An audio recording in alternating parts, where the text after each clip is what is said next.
Hello everyone, 10th physics का CBSE का जो फर्स्ट चैप्टर है उसका नाम है इलेक्ट्रिसिटी। तो देखो, इलेक्ट्रिसिटी के ना दो टाइप दिए, दो टाइप होते हैं। मतलब एक होता है स्टैटिक इलेक्ट्रिसिटी,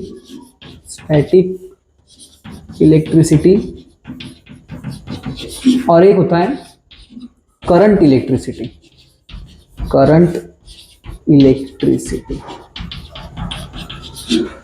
तो इन दोनों में डिफरेंस क्या है? देखो, इन दोनों में डिफरेंस ये है सर कि स्टैटिक इलेक्ट्रिसिटी में चार्ज जो होता है वो मूव नहीं होता है। Charge is at rest. Charge का यहाँ पे लिखता हूं मैं चार्ज, क्यू मतलब चार्ज, कहाँ पे? रेस्ट पे। ठीक है, चार्ज मूव नहीं होगा। करंट इलेक्ट्रिसिटी में क्या होगा? चार्ज मूव होगा, चार्ज इज इन मोशन। ठीक है, ये सबसे basic difference static electricity and current electricity में। अभी देखो, सबसे इंपॉर्टेंट तो ये है कि सर सबसे पहला पॉइंट अपना यही होगा कि चार्ज क्या होता है। तो अपन चैप्टर वही से स्टार्ट करेंगे कि what is charge. What is charge?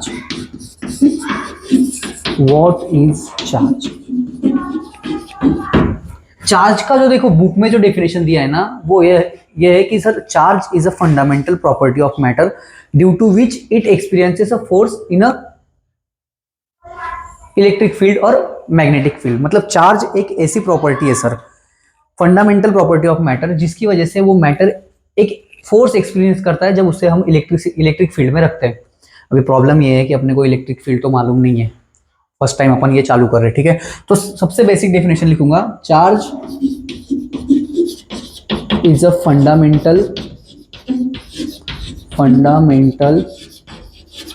Property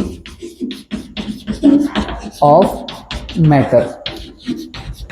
charge is a fundamental property of matter, सबसे बेसिक प्रॉपर्टी है मैटर की। तो आपने बोला होगा सर हमने तो कभी चार्ज देखा नहीं है। तो चार्ज आपने देखा है जब 8th स्टैंडर्ड के बुक में एक्सपेरिमेंट दिया रहता है कि सर एक कोम को, कंघी को रब करो हेयर्स पे, या फिर स्केल ले लो प्लास्टिक की, उसको रब करो हेयर्स पे, और वो क्या करता है, पेपर के जो पीसेस होते हैं ना वो उसको अट्रैक्ट करता है। तो उसका रीजन क्या है? तो उसका रीजन बुक में दिया था कि चार्ज डेवलप हो गया। किस पे चार्ज डेवलप हुआ? स्केल पे। तो अभी जो ये चार्ज डेवलप हुआ, तो इसके बारे में सबसे पहले बताया था बेंजामिन फ्रैंकलिन ने। बेंजामिन फ्रैंकलिन नाम के जो साइंटिस्ट थे 18th सेंचुरी में, उन्होंने बोला कि सर, उन्होंने एक एक्सपेरिमेंट करके बताया कि सर जो ग्लास रॉड है, उन्होंने ग्लास रॉड लिया, ठीक है, और उसको रब किया सर सिल्क के कपड़े से। ये सिल्क का कपड़ा दिखा रहा हूं मैं, सिल्क। ग्लास रॉड लिया और उसको सिल्क के कपड़े से रब किया, तो ग्लास रॉड पे एक स्पेसिफिक टाइप का चार्ज आया और उसको नाम दे दिया उन्होंने पॉजिटिव चार्ज। ये है ग्लास रॉड, और ये सिल्क, और जो सिल्क पे जो चार्ज आया उसको उन्होंने नाम दे दिया निगेटिव चार्ज। मतलब बेंजामिन फ्रैंकलिन ने खुद से डिसाइड किया कि भाई ये आज से ये पॉजिटिव, ये निगेटिव, ग्लास रॉड। फिर उन्होंने दूसरा एक्सपेरिमेंट किया, इबोनाइट रॉड। अभी इबोनाइट क्या होता है? इबोनाइट मतलब सिंपल ऐसा समझ लो, रबर का एक रॉड लिया, ये है इबोनाइट का रॉड, इबोनाइट। ठीक है, इबोनाइट रॉड को उन्होंने ऊल के कपड़े से रब किया, तो देखा कि इबोनाइट पे भी एक स्पेसिफिक टाइप का चार्ज आया, उसको उन्होंने नाम दे दिया निगेटिव चार्ज। फिर ऊल पे जो आया उसको दे दिया पॉजिटिव चार्ज। बाय कन्वेक्शन उन्होंने नाम दे दिया कि भाई ग्लास रॉड पे जो चार्ज है वो पॉजिटिव, इबोनाइट पे जो चार्ज है वो निगेटिव। अभी हम देखेंगे सर ये प्रॉपर्टीज, चार्ज जो होता है, चार्ज, इसको देखो, चार्ज को डिनोट करते हैं अपन, सिंबल होता है उसका, उसको क्यू से डिनोट करते हैं हम, क्यू। ठीक है, इसका ऐसा यूनिट होता है चार्ज। मेजर किस में करेंगे? तो साइंटिस्ट के नाम से ही है कूलम। ऐसा unit of charge is coulomb. ठीक है, हर एक मैटर के पास चार्ज है, हर एक मैटर के पास चार्ज होता है। अभी देखो कैसे, जैसे ये चौक है, ये चौक किससे बना है? मैटर से। तो every matter is made up of tiny particle called atoms.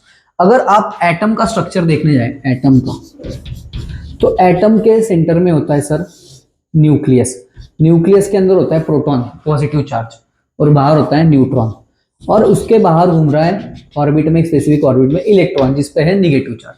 तो होता क्या है ना, जितना पॉजिटिव चार्ज प्रोटॉन पे होता है उतना ही चार्ज इलेक्ट्रॉन पे होता है, तो एटम हो जाता है न्यूट्रल। ठीक है, इसीलिए हम जो भी चीज यहाँ पे देख रहे हैं, ठीक है, ये बोर्ड है तो ये न्यूट्रल क्यों है, जितना प्रोटॉन है उतना न्यूट्रॉन है। लेकिन जब ये एक्सपेरिमेंट हुआ तो इस पे चार्ज क्यों डेवलप हुआ, अगर ये समझना है तो आपको ये समझना होगा कि इलेक्ट्रॉन क्या है। जब भी मैंने सिल्क के कपड़े को ग्लास रॉड पे रब किया तो हुआ क्या ना, कुछ इलेक्ट्रॉन्स ग्लास रॉड से ट्रांसफर हो गए किसमें, सिल्क के कपड़े पे, और जहां से इलेक्ट्रॉन्स गया जाता है उस पर हम बोलते हैं कि पॉजिटिव चार्ज, जिसने इलेक्ट्रॉन लिया उस पे निगेटिव चार्ज। अभी यहाँ पे देखो इबोनाइट रॉड, अभी आप ही बताओ, अगर इबोनाइट रॉड पे निगेटिव चार्ज है इसका मतलब हुआ क्या होगा कि उल से कुछ इलेक्ट्रॉन इधर आए होंगे, ठीक है, इसलिए उल पे पॉजिटिव और यहाँ पे निगेटिव चार्ज। अभी इतना अगर चार्ज के बारे में डिस्कस किया है तो अभी अपन देखेंगे कि सर चार्ज की प्रॉपर्टी क्या होती है, चार्ज की प्रॉपर्टी क्या होती है,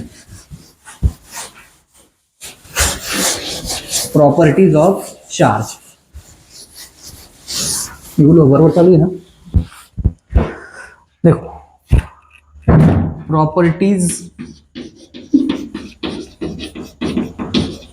ऑफ चार्ज, ठीक है। अभी तक देखा सर फंडामेंटल प्रॉपर्टी है, ऐसा यूनिट कूलम है, कूलम में मेजर करेंगे किसी और, सपोज ये बोर्ड पे चार्ज आ गया तो मैं क्या बोलूंगा, कितना चार्ज है, लीटर में तो बोलूंगा नहीं, केजी में भी बोलूंगा नहीं, मैं बोलूंगा सर इस पे 5 कूलम 6 कूलम चार्ज है। प्रॉपर्टीज ऑफ चार्ज, सबसे पहली प्रॉपर्टी, चार्ज इज कंजर्व। इसका मीनिंग क्या है, चार्ज इज कंजर्व मतलब charge can neither be created nor be destroy, ठीक है। अभी इसका अभी तो आपने बोला कि सर ग्लास रॉड पे चार्ज बनाया, सिल्क के कपड़े पे निगेटिव चार्ज आया सर, ग्लास पे पॉजिटिव, लेकिन ओवरऑल चार्ज कितना था, 0। तो charge is conserve, charge can neither be created nor be destroy, बस वो ट्रांसफर होगा। सेकेंड पॉइंट है चार्ज इज एडिटिव।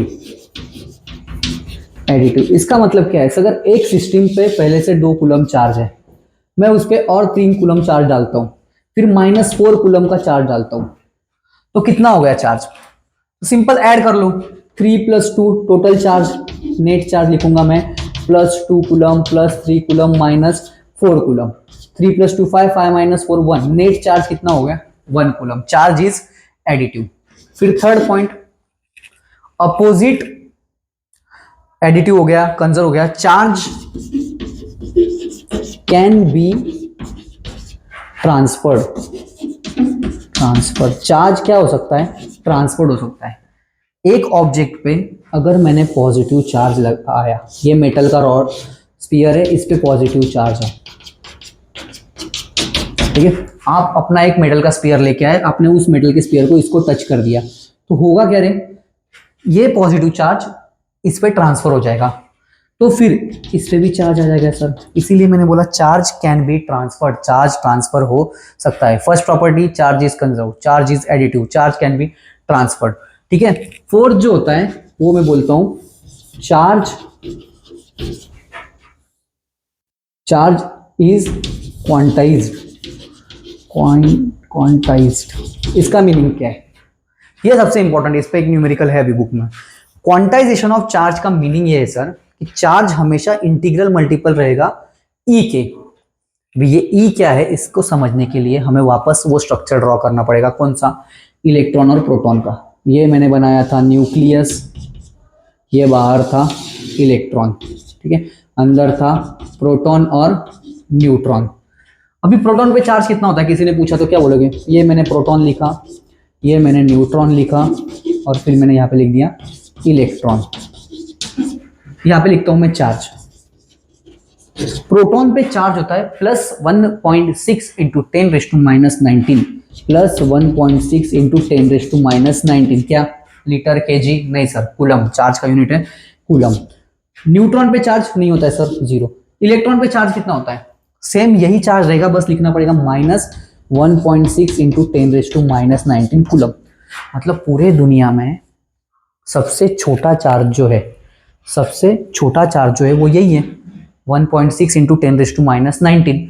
मतलब किसी भी सिस्टम पे अगर कोई चार्ज आता है तो इसका मल्टीपल ही रहेगा।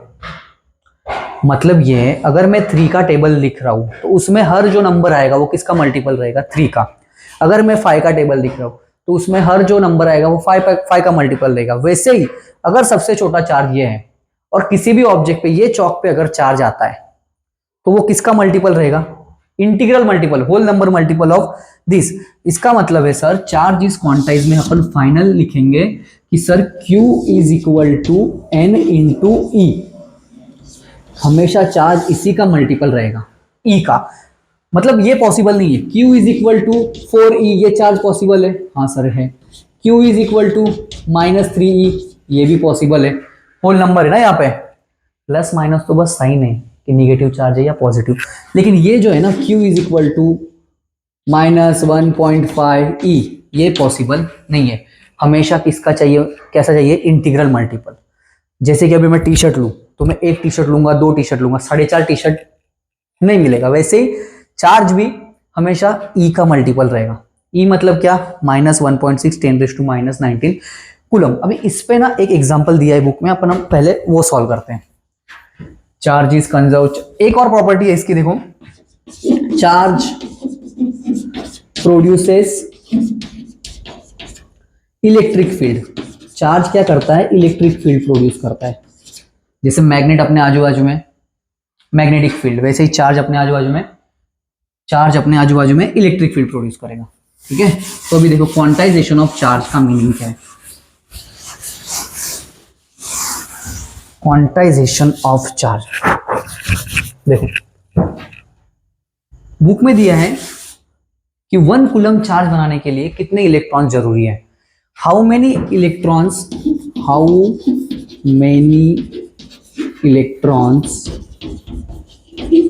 constitute 1 coulomb of charge. मतलब किसी ऑब्जेक्ट पे अगर 1 कूलम का चार्ज देना है, किसी मुझे ये चौक है, ठीक है, इस पे 1 कूलम ऑफ चार्ज देना है, या फिर वो ग्लास रॉड जो बेंजामिन फ्रैंकलिन ने किया था एक्सपेरिमेंट, उस पे अगर 1 कूलम का चार्ज देना है तो मुझे कितने इलेक्ट्रॉन वहां से रिमूव करने पड़ेंगे, या फिर कितने इलेक्ट्रॉन किसी सिस्टम पे ऐड करने पड़ेंगे कि जिससे उस पे चार्ज आए। जिसने इलेक्ट्रॉन दिया उस पे पॉजिटिव, जिसने लिया निगेटिव, चार्ज तो आएगा। तो 1 कूलम चार्ज अगर बनाना है, कितना चार्ज? 1 कूलम, तो कितने इलेक्ट्रॉन रिक्वायर्ड है? तो सिंपल क्वेश्चन है, देखो क्या करने का, लिखने का, by quantization of charge Q is equal to N into e. Q is equal to NE।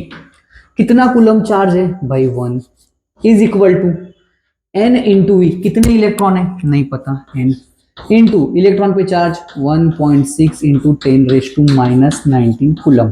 ठीक है, अभी N निकालना है सर, तो क्या करेंगे अपन? ये नंबर को कहाँ पे भेजेंगे? यहाँ पे, इधर मल्टीप्लाई कर रहा है, यहाँ पे आके डिवाइड करेगा sir. 1/1.6 into 10⁻⁻19 is equal to N। 10⁻⁻19 ऊपर गया, वो हो गया 10⁻19, माइनस का प्लस होता है, डिवाइड बाय, इसको ऐसे लिखता हूँ 1/1.6।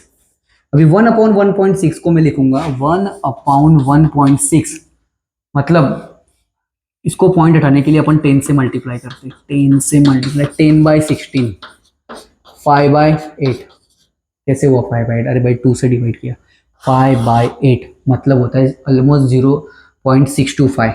तो इसका आंसर आएगा 0.625 into 10⁻19 point. Earthquake, my God, हो गया? नहीं है क्या? ठीक है, इकड़े तो यहाँ पे ध्यान दो, नीचे का नहीं आ रहा, यहाँ से ध्यान दो, इधर ही कर देता डायरेक्ट।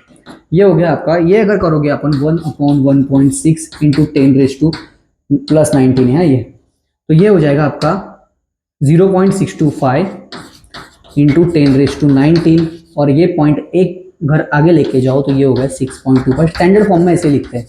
इतने इलेक्ट्रॉन लगेंगे सर, इतने इलेक्ट्रॉन लगेंगे। ठीक है, नेक्स्ट क्वेश्चन में बना के देता हूँ, खुद से ट्राई करो आप। ट्राई के मतलब नहीं करूंगा सॉल्व, कहते हैं ना। ये हो गया एक क्वेश्चन, ठीक है, ये किया अपन ने सॉल्व। इसका आंसर कितना आया? 6.25 इंटू 10⁻18। ठीक है, अभी कौन सा चार्ज पॉसिबल है, कौन सा नहीं है, ये कैसे देखेंगे अपन? देखो सेकंड क्वेश्चन, ये फर्स्ट हो गया, सेकंड। मैं अगर आपको पूछूं Q is equal to Q is equal to कितना है अपना 1.6 ना, तो 8 इंटू 10 रेज टू पावर -18, इतने कूलम का चार्ज किसी बॉडी पे आ सकता है क्या? तो अगर ऐसा क्वेश्चन है कि ये चार्ज आ सकता है कि नहीं, तो इसके लिए क्या करना पड़ेगा, बस एक ही चीज करनी है, Q is equal to N into e. कितना चार्ज है, 8 into 10 raise to -19 is equal to N into e कितना है, 1.6 इंटू 10 रेज टू -19। अभी क्या करेंगे, ये भाई इधर मल्टीप्लाई कर रहा है, इधर आके डिवाइड करेगा, तो 8 into 10 raise to -19 divided by 1.6 into 10 raise to -19, -19 का हो गया कैंसल, 8/1.6, 8/1.6, तो कितना होगा ये, पॉइंट हटाने के लिए 10 से मल्टीप्लाई कर दो, 80 डिवाइडेड बाय 16, कितना होगा ये 5, एन कितना आया 5। ठीक है, कोई भी चार्ज पॉसिबल है या नहीं ये चेक करने के लिए आपको एक ही चीज करनी है, ये फॉर्मूला यूज करना है, Q/E। अगर ये नंबर होल नंबर आता है आंसर, तो चार्ज पॉसिबल है।